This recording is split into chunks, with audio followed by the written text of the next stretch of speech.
D.B. Cooper. You know, guys, I get asked about this every so many years.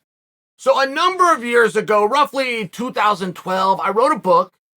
And when I wrote the book, the gentleman who was the publisher, Arish was his name, great guy. A relationship over the phone. And he called me and said, hey, man, this thing's all about MMA. And I had pieces on walkout music, and I was breaking out, this is how you weigh in, and here's some of the great matches. He said, it's all about MMA. What else do you got? You got to give me something. Like, this isn't the MMA book. I was featured. This is Chael's book. What do you got that's Chael? And I said, well, the most interesting thing I have that nobody knows, I know who D.B. Cooper is. So I end up writing this in the book. Now, okay, so what? I know D.B. Cooper. Okay, so what? Well, no, that turned out to be a big deal. People were very interested in, well, what do you mean that you know D.B. Cooper? So every time something comes out on D.B. Cooper, which is every few years, I get asked about that. Now, a Netflix special just came out that's rotten garbage. Netflix is rotten garbage to start with, but this D.B. Cooper case, and you have to understand, if you go and spend 15 minutes studying D.B. Cooper, you've wasted 14.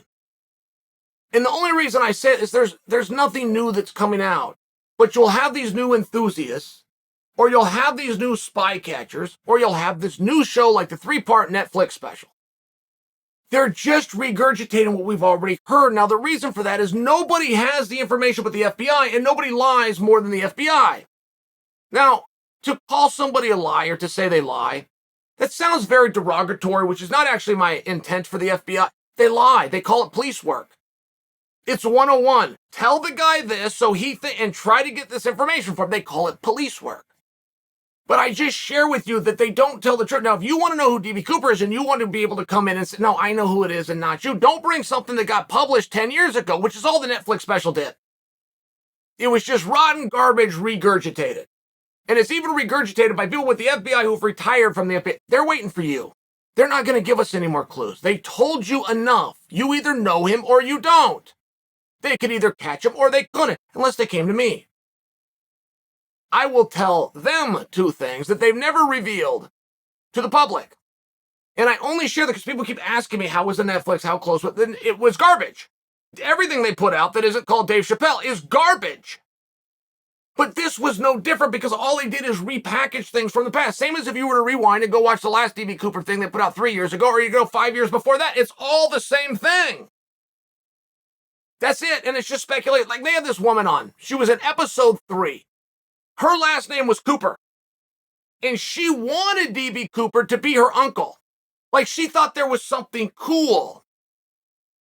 Like a Jesse James or a William H. Bonney-esque to it having been her uncle. And she comes out, and it's her only line on Netflix. And she says, well, my uncle, Jon Doe Cooper, is the only suspect the FBI have that they did not clear, which is that is blatantly not true. Just so you understand, if any of you saw this and you think there's some guy named Cooper and that's the only person that the FBI has across up, she made it up. I don't even know where she would have got it. Somebody told her, she believed it was true. Seemed like a perfectly nice lady. It's not true.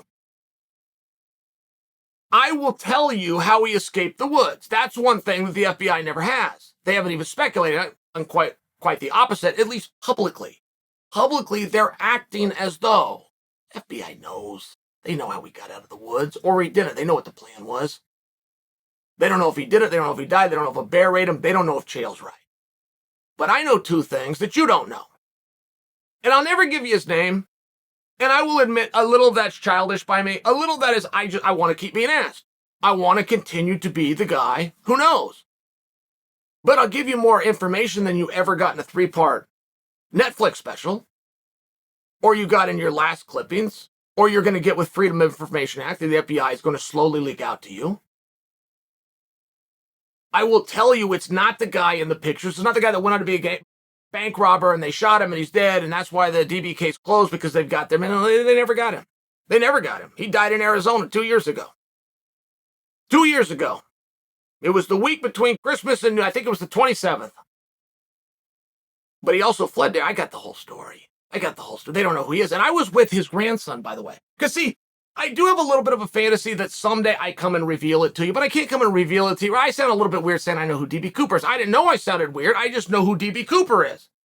I grew up in Oregon. He left from the Portland airport. He jumped out near Seattle. He went into a wooded area. There was only one witness to D.B. Cooper, and they've interviewed many. Like this Netflix, this piece of garbage, like the woman saying her uncle something something Cooper. It's nonsense. This is nonsense.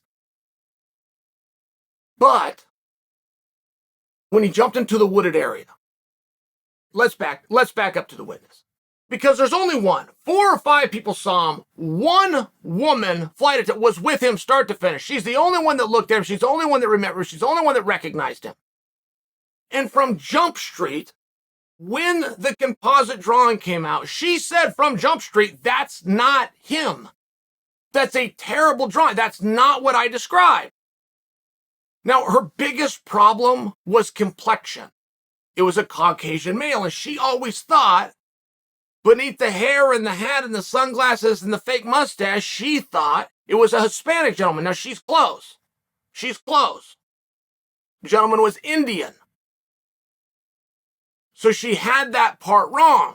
But she's also the only one that had it right, and what everybody's running with on the Netflix special, and the one that's going to come out in 3 years, but it's just not true. It's just not true.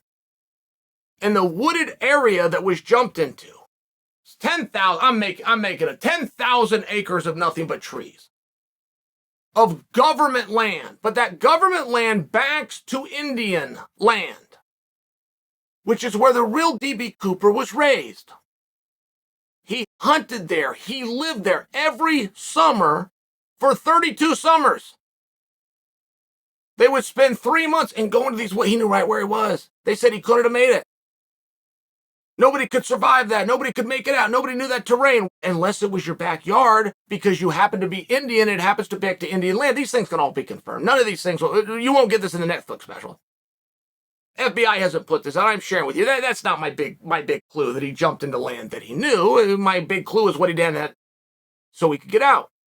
Where he was, how he got home by supper. His own wife doesn't know. His wife's back here in Oregon. So I ended up being with his grandson, by the way. I was with his grandson. There's a parade in Oregon.